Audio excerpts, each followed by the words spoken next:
You made the short film. You crowdfunded and made around 15 grand for the short film.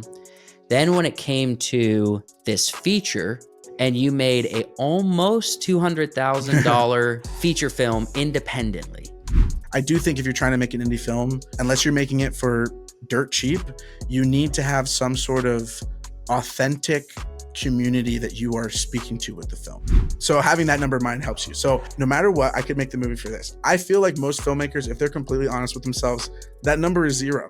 Getting into kind of specifically, if someone like knows their audience, they have that novelty that you have there. Okay, so what did you do to effectively get the word out?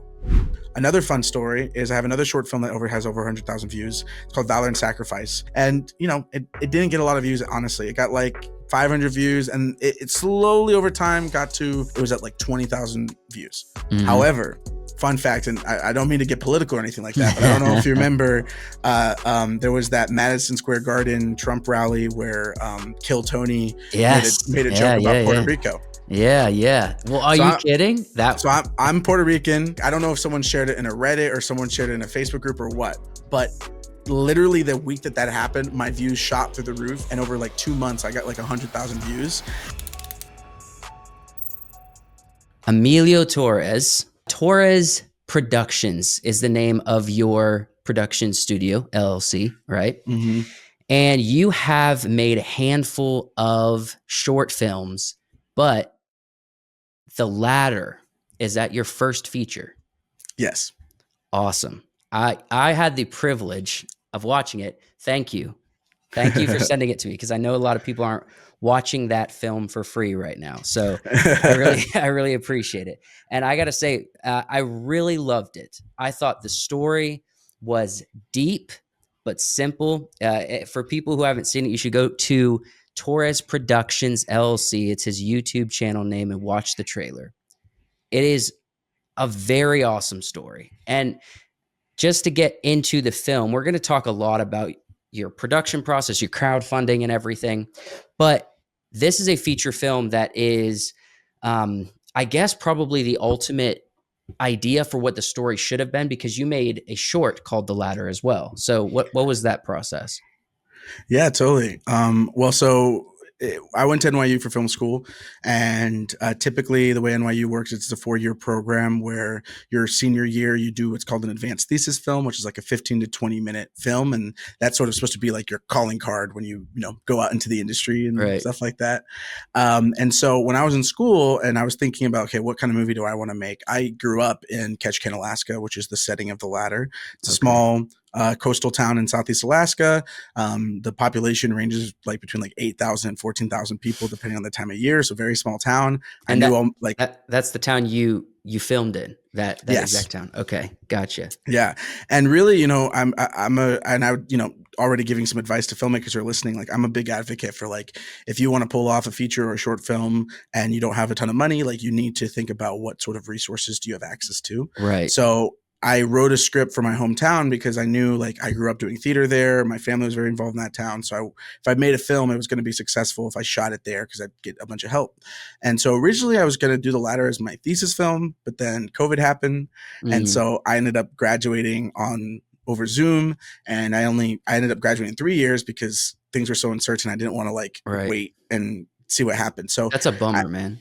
Yeah. So I didn't get to do an advanced thesis film. And I mean, I saved money by, less than student loans, but when I graduated NYU, I was like, okay, well, I want to make this film myself. So yeah, I made a 15-minute short film for The Ladder in 2021. And already at that point, I knew that, like, oh, there's a lot more story to tell here.